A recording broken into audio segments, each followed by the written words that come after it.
안녕하세요. 성과 사랑은 하나다. 보물단지, 자손단지, 이야기, 보지자지, 이야기의 약자, 성교육, 보자기입니다. 여러분들 잊지 마세요. 성교육은 가치와 리얼함이 함께 가야 합니다. 네, 이번 시간의 마지막인데요. 10대 고민 중에 가장 또 큰 부분이 하나가 남아있어요. 이성교제는 했고요. 언제 성관계 해야 하나도 했는데요. 남아있는 주제 바로 자위와 야동입니다. 중고등학교 성 게시판에 가장 많이 나오는 질문이 또 이거예요. 음란물, 인터넷, 스마트폰을 통해 너무 쉽게 접할 수 있다 보니까 아이들은 거기에 쉽게 빠져요. 또 음란물을 많이 보는 아이들은 성적 자극에 의해서 자연스럽게 자위를 많이 하게 되기도 하고요. 또 자위를 하는 아이들은 이제 자위로 만족이 안 돼서 실제로 하고 싶어 하는 경우도 많다고 앞에서 말씀드렸죠. 네. 앞에서 음란물 접근 4단계에 대해서도 이야기했던 거 기억이 나시죠? 한 번 더 체크해 보세요. 음란물을 접하면 자주 보게 되고 자극적인 것을 더 자극적인 걸 원하게 되고 그 후에는 자극적인 거에도 익숙해지고 나중에는 실제로 하고 싶어진다라는 거 기억나시죠? 이 단계가 아이들의 고민에 그대로 녹아 있어요. 성교육 사이트 게시판에 자위에 대한 고민들 어떤 내용이 있냐면요. 한번 보세요.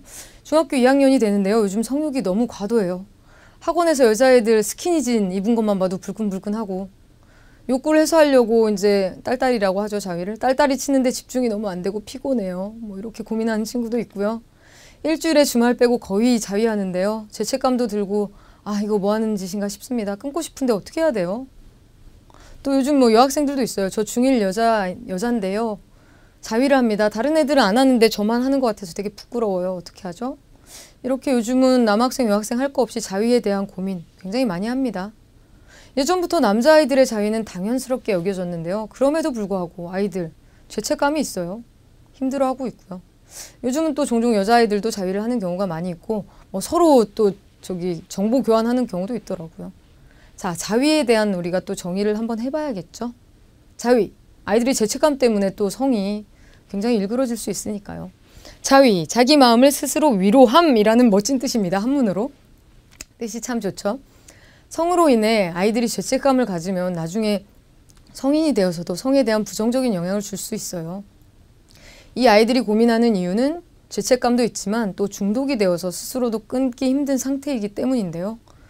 자위에 대해 어떻게 하면 자기 자신에게 더 좋을지 스스로 생각하게 해줘야 합니다.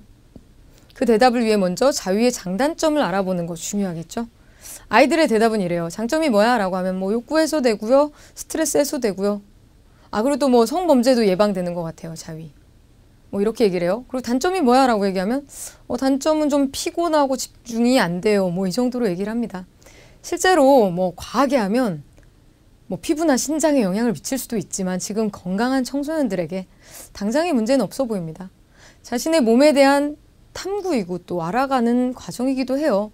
죄책감을 갖는 것보다 우리가 이거에 대한 해석이 또 중요합니다. 자, 그래서 핵심이 되는 부분인데요. 자위의 핵심은 자위가 야동과 연결돼 있다는 거예요. 대부분의 자위가 그렇기도 하고요. 정상적인 상태가 아니라 야동을 통해 욕구가 증폭되어 있는 상태에서 혼자 급하게 해버리는 자위. 나중에 어떤 영향을 미칠까요? 나중에 내가 진짜 사랑하는 사람과의 관계에 도움이 될까요? 우리가 가장 우려해야 할 부분은 야동에 익숙해진 자위예요. 성이라는 게 결국은 관계 속에서 이루어지는 건데 자위는 두 사람의 관계가 아니라 혼자서 그리고 누군가를 생각하거나 배려하는 방식이 아니라 쉽고 빠르게 그냥 혼자 성욕을 해소하는 거예요. 그래서 이런 자위에 익숙해진 남성이 실제로 결혼을 하고 조루로 고민하는 경우도 많이 있습니다. 또 결혼을 한 부부 중에 상대와의 성관계가 자위처럼 쉽지 않기 때문에 결국 부부끼리의 성관계는 하지 않으면서 혼자 야동을 보고 자위를 하고 상대 배우자는 그걸 보고 상심하고 충격을 받는 경우도 굉장히 많이 있습니다. 사실 자위나 야동의 문제가 아니라 그것들이 서로 결합되어 진짜 사랑하는 사람들의 관계에서 미치게 될 영향에 대해서 생각을 해봐야 합니다. 많은 여성들은 남편이 야동을 보는 것을 혐오스럽게 생각하는 사람들도 있어요. 제 주변의 친구만 해도 결혼을 했는데 야동을 보는 남편을 변태로 생각하는 경우도 있더라고요. 그래서 저의 경우를 들려주면서 이야기를 했습니다. 야동을 보는 남자들 엄청나게 많아요. 대부분이에요. 그런 대부분의 남자들을 변태고 비정상이라고 생각하는 거 사실 문제가 있죠. 야동을 보는 남자가 일반적이라는 것을 우선은 인정해 줘야 될 거예요. 저도 이제 야동을 교육을 위해, 네, 물음표인가요? 교육을 위해 이제 많이 보는데요. 남편과 시청한 야동에 대해서 이야기도 하고 그 대화를 통해서 다른 성에 대한 주제로도 연결이 되어서 상대에 대한 성에 대한 취향이나 의견을 아는데도 도움이 돼요. 또 이성에 대한 오해, 이런 부분에 대해서도 서로 이야기를 틀 수 있는 부분이 되기도 하고요. 또 야동의 핵심은 남성과 여성의 취향이 굉장히 다르다는 거예요.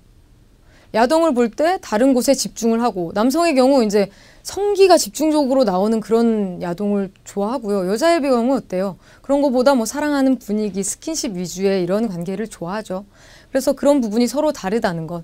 저도 이제 남편에게 여자들이 이런 거 정말 안 좋아해. 뭐 이런 얘기도 해주고 그러거든요. 그래서 제가 가끔은 이제 여성이 좋아할 만한 깨끗한 영상과 스킨십 위주의 성관계가 있는 동영상을 남편과 함께 보기도 합니다. 때로는 그런 것들이 실제 부부관계에 유익한 자극을 주기도 하고요. 지금도 있겠지만 미래에는 교육용으로 실제 부부가 아름답게 하는 성관계 동영상을 통해서 많은 부부들이 또 관계에 도움을 얻을 수 있을 거라고 생각합니다. 요즘 섹스리스 부부 굉장히 많잖아요. 이런 부분들도 나중에 또 개발이 돼야겠죠. 건전한 성에 대한 문화 만들 수 있겠죠. 아이들이 음란물 중독, 자위 중독이 되지 않으려면 첫째, 음란물을 보면서 절대 자위를 하면 안 된다는 것, 이 부분 꼭 짚어주세요. 아이들한테 너 조루된다라고 하면 굉장히 또 걱정을 해요, 남자아이들이. 또 정말 자위를 하고 싶으면 음란물을 끄고 자신의 몸의 감각을 느끼면서 천천히 한다면 뭐 중독이 될 만큼 이렇게 그 부분에 집착을 하지 않게 될 겁니다. 음란물과 자위가 그 연결고리가 끊어졌을 때 훨씬 건강한 모습으로 나타날 수 있겠죠. 결국은 자위나 음란물 자체가 문제가 아니라 이런 것들이 어떻게 영향을 미쳐서 미래에 내가 사랑하는 사람과 정말 행복한 부부관계를 위해 도움이 되는지에 대한 비판적인 생각과 성찰이 필요합니다. 그 부분을 아이들이 생각할 수 있도록 장을 만들어줘야겠죠. 네, 이번 차신 여기까지입니다. 우리 모두의 멋진 성과 사랑하는 그날까지 여러분과 함께할 저는 성교육 전문 강사 이보경이었습니다. 감사합니다.